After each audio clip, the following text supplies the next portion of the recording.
De quoi tu parles? De quoi tu parles? Une autre spéciale acadien. Oh! Là, on change de province. On était au Nouveau-Brunswick. Maintenant, en direction sud. Mais deuxième personne qu'on fait de cet endroit spécifique. Claude. La région de Clare, eh bien oui, on a eu Jacobus. Oui. Et là, aujourd'hui, de quoi tu parles de le petit Béliveau va être avec nous dans pas long. Petit Béliveau. Petit Béliveau. J'ai-tu dit le? Tu as dit le, mais Ah! dans la présentation, c'est difficile de pas mettre le. C'est très difficile. C'est très difficile. On va y en parler. On va y en parler. Faut y demander. Souvent, les gens disent le petit Béliveau. Oui. Et c'est juste Petit Béliveau. Petit Béliveau. Ouais. P apostrophe T-I-T. T-I-T, oui, t'as raison. Merci. Espace Béliveau. B-E-L-L-I-V. Ensuite, de l'eau. J'aime que t'as tout. J'ai appelé des parties compliquées, puis moi là, C'est parfait. quand ça vient des voyelles, faut pas que tu les piles. Non, that's Ça it. donne quoi? Tout le monde les connaît. Puis on peut-tu s'entendre que l'Y a pas rapport là? Dans quel monde que tu peux décider par moment, je suis une voyelle, d'autres fois une consonne? De toute façon, nomme-moi un mot qui a un Y, à part comme certains verbes en EZ. Tu sais, comme voyer. Ouais. J'étais pour dire symétrie, mais je pense que c'est en anglais qu'il y a l'Y.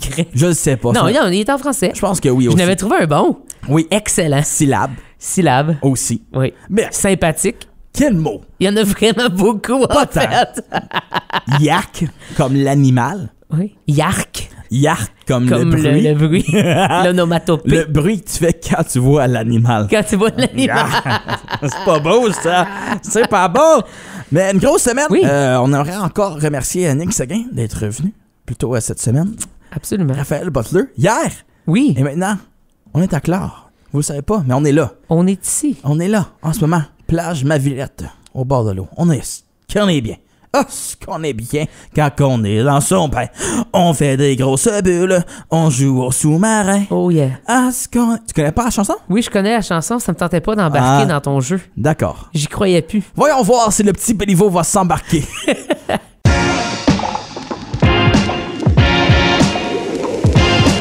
De quoi tu parles? De quoi tu parles? Un homme à plusieurs noms. Jonah Guimond, Clint, Beau Séjour, mais moi je l'appelle le leader de la Goblin Army. Un petit gars de Clare en Nouvelle-Écosse qui a peut-être de la tequila dans la brain.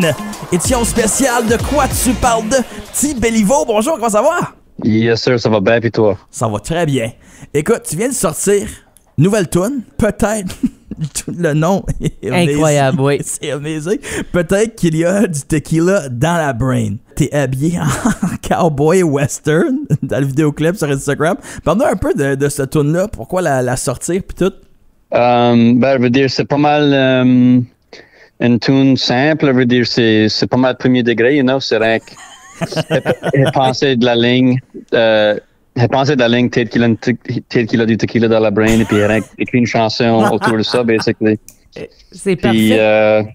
you know, il n'y a pas vraiment anything plus à dire. Honestly, c'est pas mal rien qu'une histoire qui raconte The Fall of Man.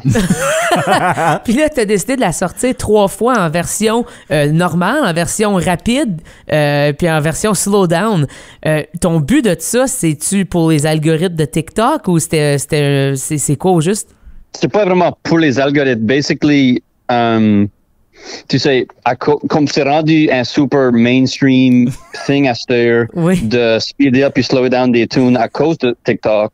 But moi, j'ai tout le temps fait ça, puis j'ai tout le temps aimé ça. Comme moi, quand je travaille sur ma propre musique, je le speed up, je le slow down. Des fois, j'entends des différentes stuff quand je fais ça.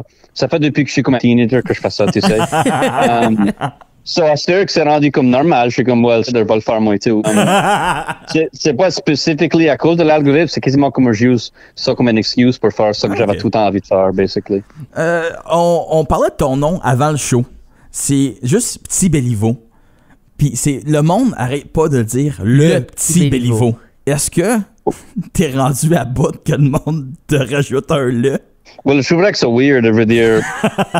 Comme, je crois que essayer de comprendre pourquoi. Je crois que c'est peut-être une différence culturelle avec les Québécois puis c'est pas juste les Québécois, veut dire, il y a d'autres parties de la francophonie, surtout les parties qui border le Québec, qui culturellement sont plus similaires au Québec, sont comme l'Est de l'Ontario, le Nord du Nouveau-Brunswick. Toutes ces régions-là, ils regardent la télé en québécois, la culture peut être similaire, des fois même qu'il y a des différences. So, cette région-là, le Québec puis les régions francophones qui border, je pense qu'il y a quelque chose de weird pour ce monde-là, de ne pas dire là. Ça, comme it seems incomplete, tu sais, whereas pour moi, comme ma culture est plus influencée par la culture anglo, so pour moi, c'est tout à fait normal de ne pas avoir de là. Moi, j'y pense plus comme si on pense en anglais, Lil B, Lil Yachty, il n'y a pas de, tu sais, so pour moi, c'est pas moi, the Little Yachty. C'est normal qu'il n'y ait pas de the, tu sais, que c'est juste comme, je sais pas, je crois que c'est une différence culturelle, basically, but, I guess c'est comme ça me fascine slightly que le monde a ajouté ça. Moi, je l'ai jamais vraiment dit. C'est juste, tout le monde là, commence à le dire, puis c'est comme le monde attend l'autre monde le dire, ça c'est rendu normal. But en même temps, on veut dire comme, même le spelling de Béliveau, c'est différent en Acadie. On écrit ça avec Santégué puis 2 L. Puis je dirais que plus que 50% du temps, les Québécois écrivent mon nom à la manière québécoise. So, je crois qu'à certains points, le monde se pose même pas la question, ils font juste ce qui est normal et puis pour eux c'est normal, so there you go. Yeah. Ben, tu parles de Béliveau. Pour moi c'est weird. De mon point de vue c'est weird parce que c'est comme ça file juste comme une weird détail d'ajouter.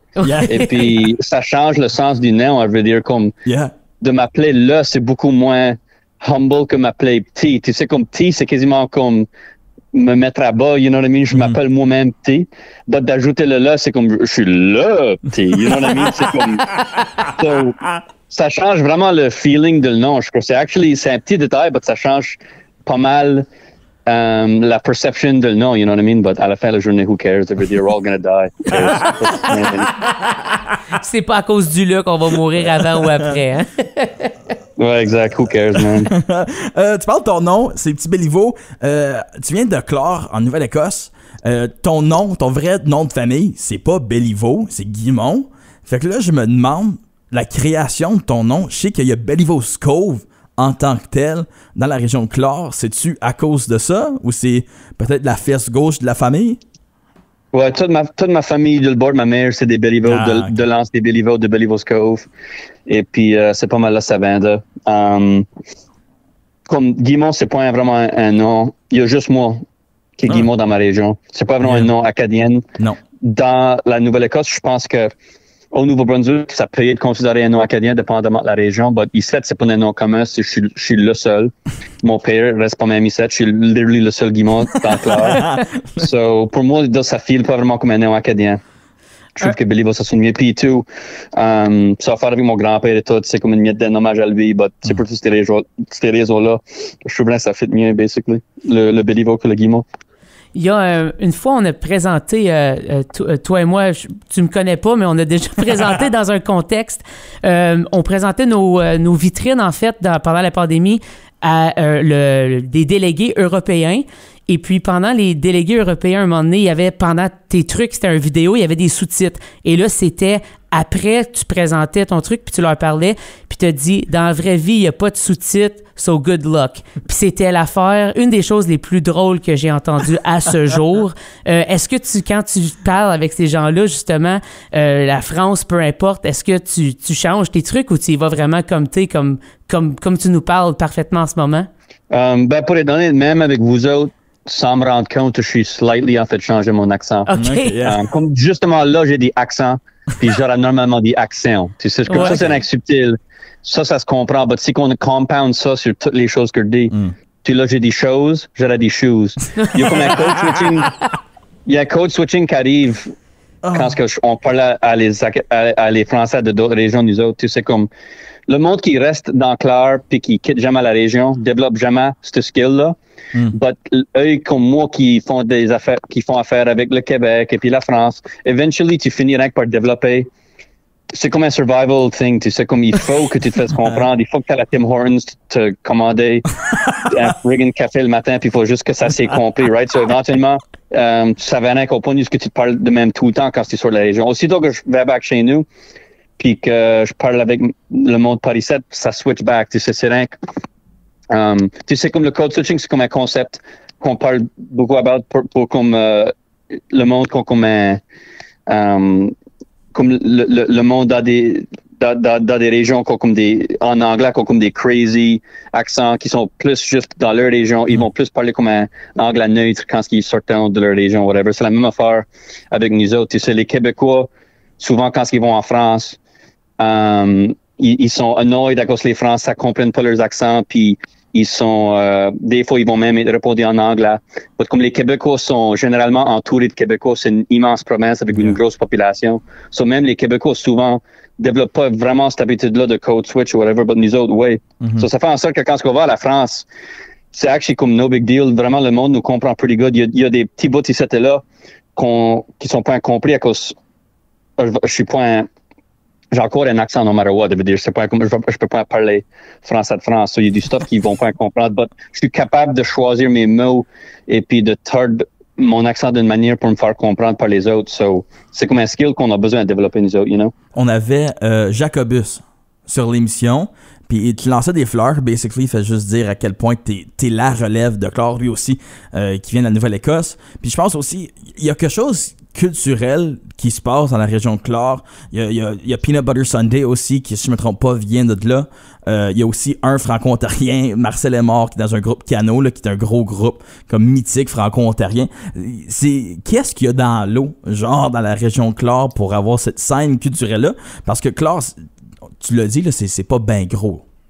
Je crois pas vraiment qu'il y ait anything de nécessairement spécial. Ici, je crois que tu sais, I guess on a une culture de juste apprécier la musique en général, but on n'est pas les seuls qu'on ça. Tu sais, il y a beaucoup de régions qui sont musicales. Tu sais, comme si il y a beaucoup de monde qui font de la musique, c'est sûr qu'éventuellement, il va y avoir du monde qui vont se démarquer. But je crois que le fait qu'on a si tant un weird accent, ça va faire en sorte que c'est même plus facile qu'on se démarque. You know what I mean? Comme, moi, je pense souvent à ça, actually, à cause qu'on fait de la musique en français, nous autres. Souvent, dans l'industrie de musique en français, on essaie d'acter comme si c'est vraiment dur, la musique en français, puis tout ce stuff-là, puis comme, tout peut être dur, bien sûr, il y a des challenges, but moi, je vois un peu la réalité de les deux scènes. C'est qu'on parle de la scène québécoise indie, puis la scène anglaise, Canada, indie. C'est way plus dur, la scène anglaise, indie, à cause que il y en a juste tellement plus de œufs. Il y a comme moins de funding pour plus de monde, ou comme il y a le même funding, mais pour plus de gens.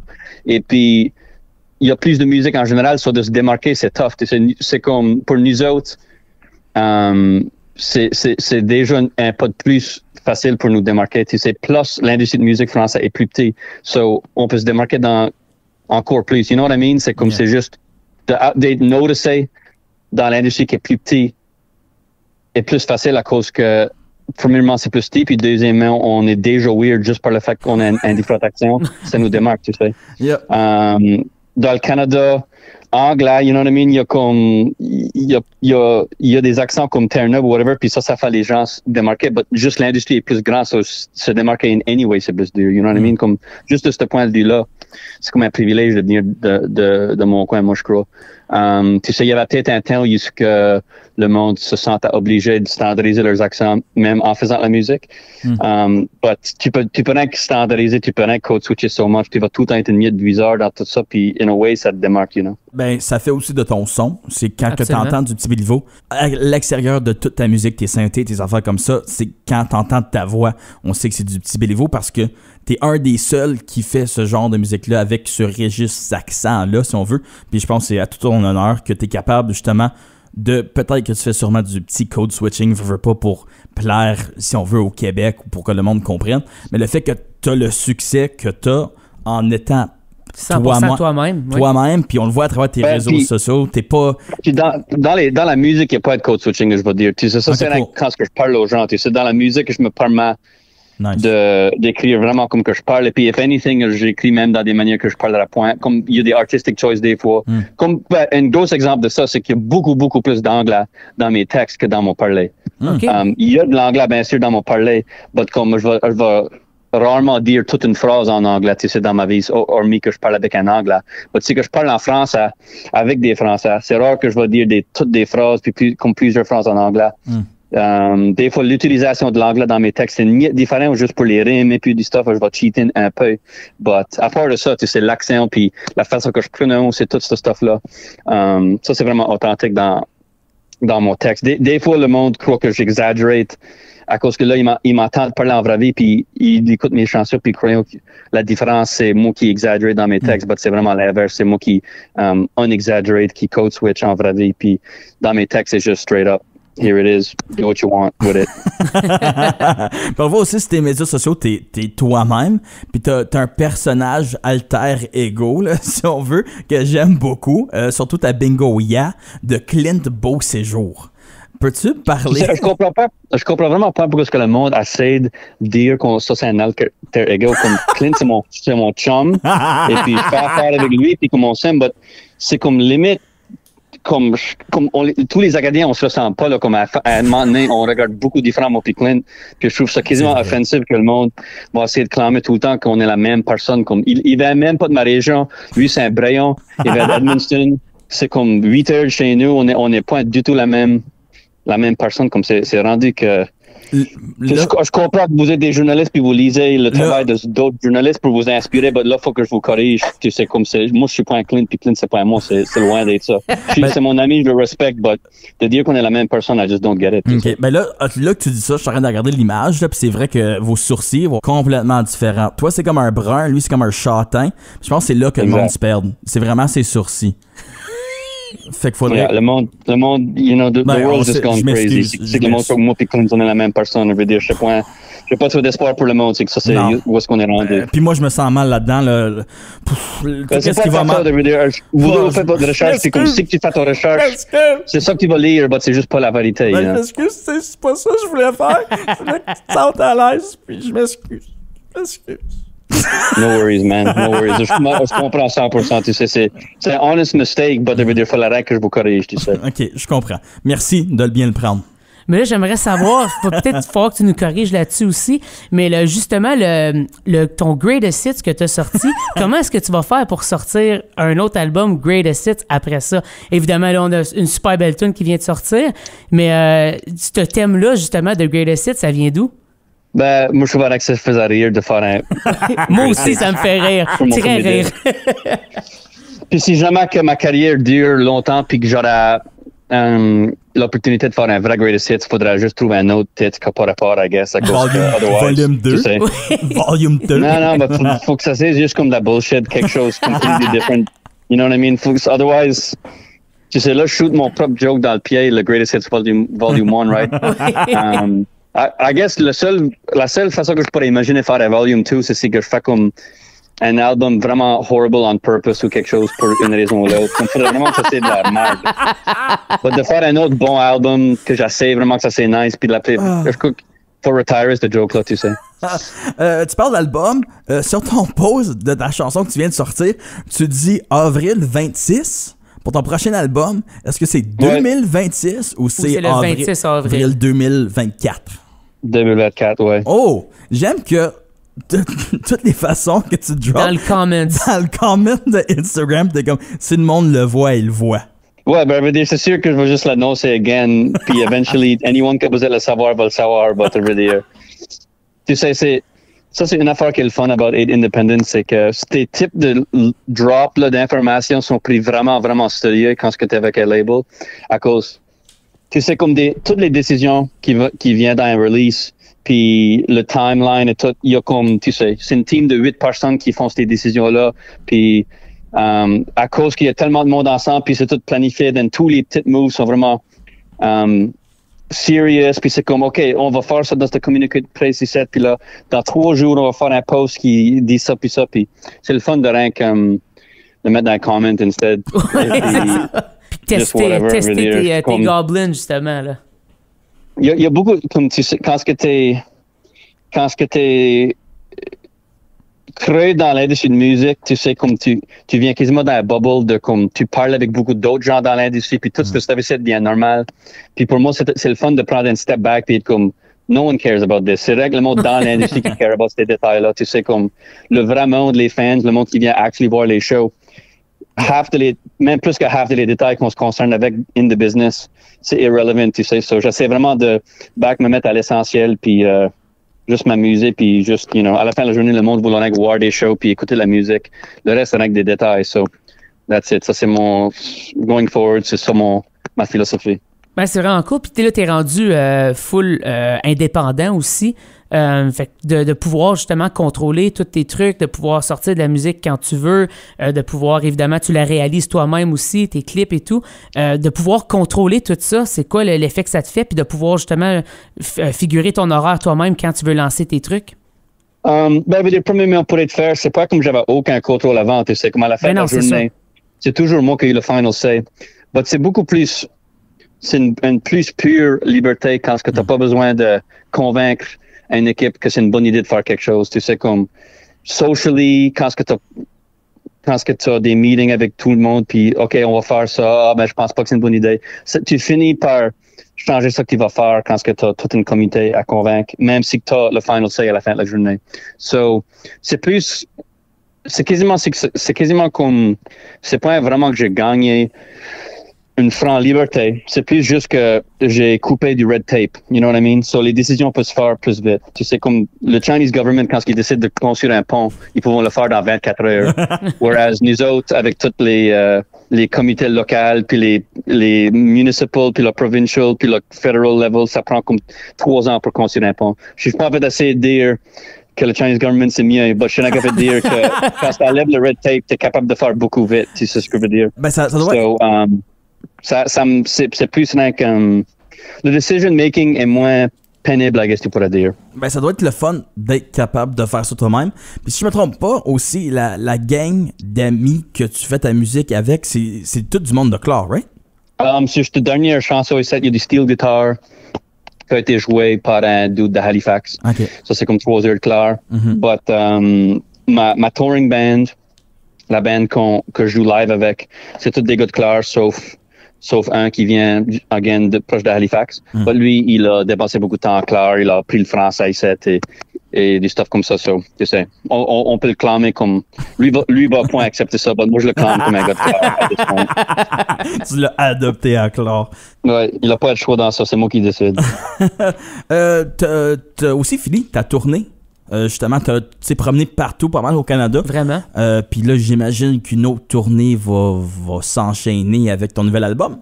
Oui, actually, j'annonce ça dans une couple de jours. Un matin, avec le sortie du single, on a fait un communiqué de presse juste pour comme les médias et whatever. Puis dans ça, il y a une liste de toutes les dates. But moi, je vais faire mon propre promotion dans quelques jours parce que je veux donner une chance à la track d'avoir comme plus d'attention first. Yep. But on commence la tournée avec une bunch de dates. On est going à Gatineau, Toronto. Je sais pas dans quelle partie de l'Ontario vous êtes, comme dans l'Est, j'imagine, probably. Hawkesbury type oui, beat. C'est tellement drôle. Moi, je viens de Hawkesbury, oui. Ben, j'ai acheté mon dernier van à Hawkesbury. C'est pour ça que je connais le nom. J'étais là cet été 7. Cool. Et puis, je suis comme generally proche de Hawkesbury. Tu sais, on joue une coupe de places proche de Montréal. On joue Gatineau, Toronto. On joue Brossard. On joue Saint-Casimir. Tu sais, ça, c'est toutes des places qui sont quelques heures, 2-3 heures dans la region. So, there you go. But si vous jetez juste une coupe de jours, je vais annoncer tout ça en détail. Puis, ça va être sec. Puis là, of course, tu sais, il y a toutes sortes de festivals qu'on va annoncer plus tard, puis d'autres choses dans l'automne. Mais pour rester, on annonce juste les dates de printemps. Et puis, on fait une bunch de dates en Acadie aussi. Il y en a definitely check dans la region, for sure. J'ai une question pour toi, puis je vais finir là-dessus. Je suis beaucoup ton contenu sur Instagram, puis t'es une des seules personnes dans la vie que je connais qui fait du neck training. Oui, ça fait un an que j'en ai pas à faire, unfortunately. J'étais busy avec le tour. So, mon neck est puny de tester, but sorry. C'était juste ça, il fallait juste savoir si tu continuais ton neck training ou non. Ben, c'est comme, actually, je viens juste de finir ma tour, et puis là, moi puis mon buddy, on va commencer back à workout en général, puis j'ai literally pensé juste l'autre jour que je vais faire un spécifique focus sur le neck, même plus qu'avant, comme, j'avais pensé que j'ai envie de traîner mon neck comme 3 fois par jour, et puis Sorry, 3 fois par semaine. Et puis, 3 fois par jour, ça serait nice et tout. Et puis, le problème, c'est que c'est tough à keep up un régime au gym quand tu vas en tour à cause que, surtout le type de training que moi je fais, c'est plus orienté sur la force que le size. Et I guess, un peu plus powerlifting. Et puis ça, c'est vraiment des specific adaptations qui sont perdues super vite. So même si tu lâches pour une semaine ou deux à cause que t'es en tour, tu perds beaucoup dans ces 2 semaines-là, tu perds quasiment 4 semaines, you know what I mean? So, c'est démotivant pas mal, puis j'ai toujours strugglé de trouver une manière de maintainer ça en tour. J'espère que je pourrai trouver une manière cette année, we'll see. But si que je trouve une manière de maintainer mon training en tour, c'est over pour toutes de vous autres. Tous les nerds. Moi, je vais être humongous, je vais peser 400 livres de pure muscle, puis je vais faire peur, man. Personne ne va même me parler. Personne ne va me demander pour des interviews. Je vais juste être comme scary, man. Puis c'est vraiment ça que je veux dans la vie. Je veux basically être comme unapproachable, malin, tu sais. Je veux rien être comme un burden à le monde autour de moi. Puis que je veux rendre le monde inconfortable, tu sais ça. Si je peux somehow trouver une manière de keep up mon régime on the road, c'est literally fini pour tous vous autres. Bolt un squat rack sur l'arrière d'une van ou quelque chose. Ouais, I guess, mais ça veut dire comme, man, avec le montant de weight que moi je peux squatter, imagine tout le weight qu'il faudrait mettre dans le van, le gaz qu'il faudrait payer de plus. Imagine tout l'extra gaz qu'il faudrait payer, man. Ça veut dire, je suis un weightlifter, but je suis un CEO first. Je suis un Sigma first, right? So, faut penser à la pièce, à la fête de journée. Ben, yo, I guess qu'on invite les gens à découvrir ta nouvelle tune. C'est pas déjà fait, on va la faire tourner. Hey, un grand merci, petit Béliveau, d'avoir pris du temps pour nous parler. Yes, sir, man. Merci à vous autres.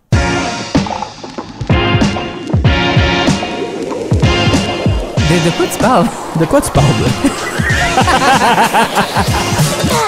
Marc-Antoine! Oui. As-tu de la tequila dans le brain? Moi, ça fait un petit bout que j'ai pas de tequila dans le brain. Non! Ouais. Pas un gars de petits sel sur le rebord, ensuite le citron, ensuite apparemment faut que tu te liches la main quelque part là-dedans. Jamais trop compris. Jamais Moi, j'étais allé straight pipe, j'ai fait toute logistique. Ce qui est drôle, c'est que j'aime beaucoup le citron et le sel. Fait que ce shot-là, quand j'étais plus jeune, il m'allait bien. C'est vrai que t'es rendu vieux, là. Oui, je suis un ta petit fête. Vieux. Oui, petit vieux. Y a-tu des cheveux gris? Oui, oui. Une coupe? Oui. Là, je suis surpris que t'en voir une coupe. Oui. Vraiment sous le Mais ça toupette. fait comme depuis que j'ai 20 ans que j'ai une coupe de cheveux gris. Tu penses que de t'es même. capable de garder ton toupette jusqu'à quel âge? Qu'est-ce que ça veut dire? Moi, je te donne un autre 5 ans. Pourquoi? Moi, je pense à partir de 40 ans, les fronts sont à nu, sont découverts, c'est spiké vers le haut.